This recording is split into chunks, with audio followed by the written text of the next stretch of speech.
Weather Rates certified 11 years in a row.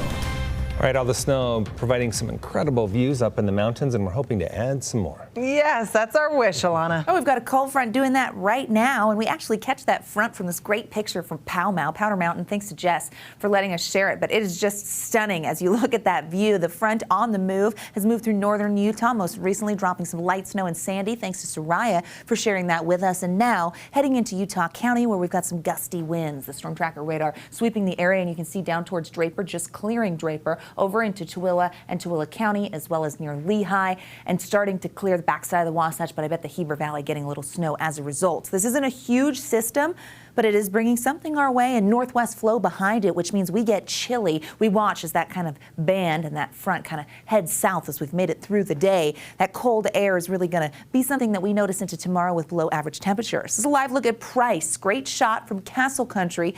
Important to note that the sunshine's out there. We've got some towering cumulus on this camera there, which is nice to see, but it's an area that's going to get really gusty when the front makes it past them. Yeah, we get downsloping winds for Castle Country as well as Duchesne, so the western Uinta Basin, but it will also be over towards Vernal, where we see gusty conditions with wind gusts up to 50 miles per hour. The wind advisory now posted in effect, and it will hold through the early morning hours, so 4 a.m. So tie down your loose objects if you haven't over in that portion of the state. The good news with that wind is hopefully it will help clear some of that stubborn inversion on the eastern side of the state.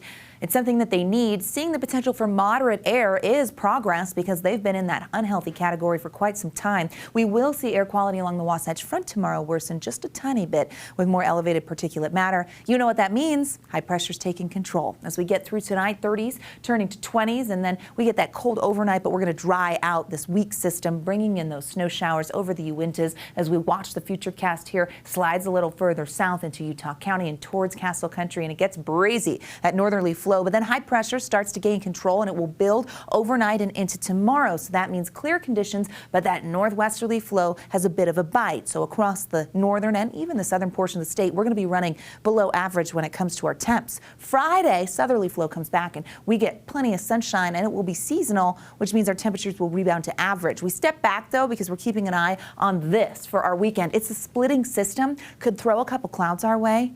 Not convinced on the moisture front. Looks a little drier at this point, but we'll keep you posted if that changes. 20s and 30s for tomorrow with those daytime highs. We will see temperatures in the teens, 30s, and some 40s on the eastern side of the state. 30s for the I-15 corridor. Zoom in and find your city. You're going to notice those mountain valleys getting into the upper 20s in Park City. Single digits tonight. It's going to get cold. Places like Cache Valley and on the backside, teens over in Tooele as we get these clearing skies. In central Utah, lots of teens for overnight lows. Daytime highs will be right around freezing for tomorrow. You do spy a few 40s over towards Green River, near Moab, as well as towards Kanab and Lake Powell. 50s show up in St. George, a little cooler than where they should be this time of year, but we do have sun. Here's the next 7. In Washington County, where you're going to check out those numbers getting to the 60s, dry, but the winds will be a thing. So enhanced canyon winds because of that northwesterly flow expected in Washington County as we head into tomorrow morning.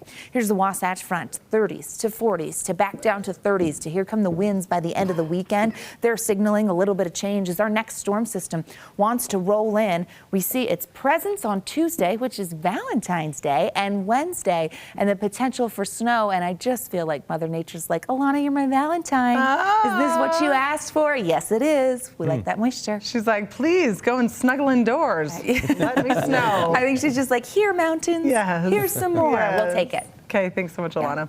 Time now for a look at sports with Dana Green. Boy, all sorts of things flying around right now. The trade winds, yeah, are swirling.